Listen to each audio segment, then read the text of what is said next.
Joining us right now, Eli Lake, senior national security correspondent over at the Daily Beast. Good morning, Eli.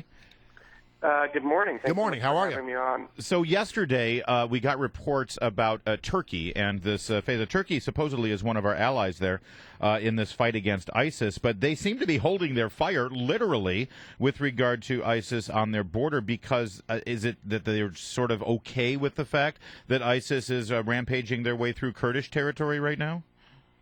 Well, in some ways it appears that way. Lots of mixed messages from Turkey because, we also saw that in the last week their parliament had approved military action against ISIS in Syria and also had approved, for NATO forces to be staged, to stage attacks from Turkey into ISIS.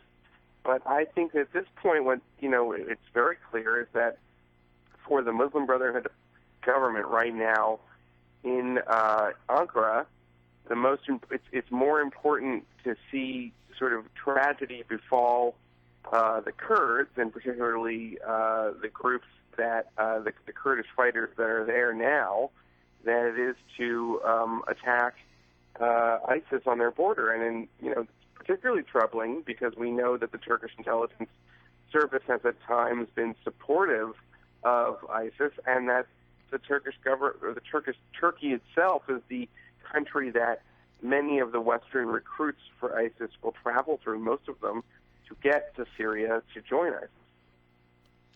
All right, let me ask you this: how effective are we being currently in our attempts to try to push back ISIS and the Muslim Brotherhood? I mean, we've got these attacks going on right now.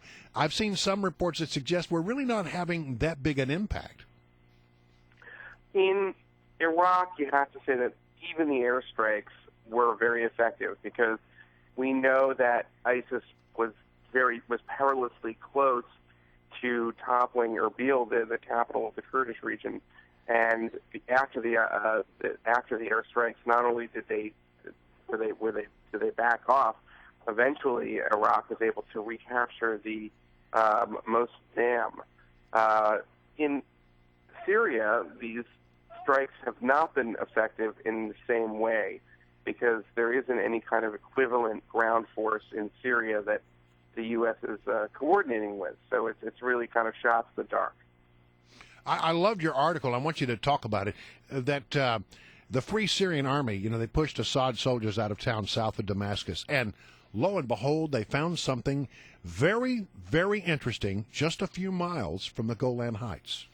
So that's right. They found a listening post, which appears to be a kind of Syrian listening post, but with Russian technicians and Russian equipment. And clearly, everybody knows the Russians militarily supported the Assad regime, even before the war and particularly after. But this really shows they provided the kind of very sensitive equipment that can be used to intercept the radio communications of the Syrian opposition, but also obviously could be used if turned in the southern direction to spying on Israel. Hey, Eli, recently, in fact, I think it was just yesterday, Jimmy Carter, of all people, Jimmy Carter is criticizing Barack Obama on his handling of ISIS. He said they waited too long to go in after ISIS, and he also said we're going to need boots on the ground, or somebody's boots are going to have to be on the ground to effectively get rid of them. I mean, what does it say when Jimmy Carter is criticizing your national security decisions? Yes, it's sort of like the equivalent of like if Billy Martin is telling your baseball manager that he's too emotional. Yeah, it's kind of incredible that you would see Carter, who is, especially in his post-presidency, showing up with, Kofi Annan and, to meet with Hamas representatives and so forth. For him to say, listen, Obama, we need you to really commit more. I mean, I think it's clear for everyone to see is that, and it seems like Obama's the last one to kind of get this, is that Obama has committed the United States rhetorically to destroying ISIS at this point. So if he's committed us in the grandest sense to destroying ISIS, then it should be a matter of course. It should follow logically that he would commit us to the means to accomplishing that. and his insistence of no boots on the ground has meant that the airstrikes in Syria have clearly not been as effective as they could be if he would allow for at least special operations people to sort of do the job of the air controllers on the ground and choose the targets, assess what happens, and make local ground forces more lethal. Meanwhile, the president headed across the Potomac and met at the Pentagon, physically at the Pentagon, with his military advisors. And reports of that meeting suggest that the Pentagon is saying, we got to do more here, Mr. President, that we are not going to get rid of ISIS with our current strategy. What do you hear about that? I haven't got anything specific on that meeting yet, but it's pretty obvious that the leadership of the military, the leadership of the intelligence side, have pushed Obama now for some time, and I would say really this goes back a year, to take more robust action against the jihadist threat coming out of Syria. And now that he's finally doing it, I think that they're saying they're really trying to push him again to at least allow these special operations people to do some of the work on the ground in Syria and work with some of the local forces there. What's your take on Leon Panetta and the comments that he's had to say recently about President Obama?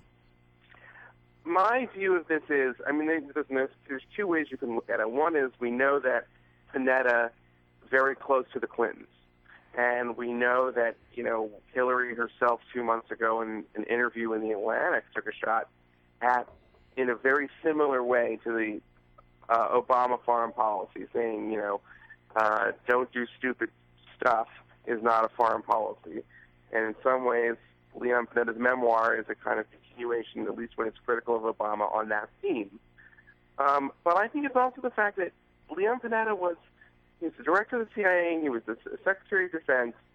You have a situation where the military and intelligence establishment, it's the consensus view in that community right now, is so at odds with President Obama that now you have not one but two former Secretaries of Defense writing memoirs during the presidency that they served that are essentially saying that Obama was a feckless and often indecisive leader when it came to very important national security issues, and also undermining Obama's kind of, impassioned defense 2 months ago when I remember at a press conference where he says, we really didn't have a choice. We tried to leave troops in Iraq. Remember when he said that? We tried to leave forces in Iraq. Wasn't our idea. Yeah. Incredible. Yeah. Well, interesting stuff. Listen, Eli, always a pleasure. Thank you much for joining us. Thank you.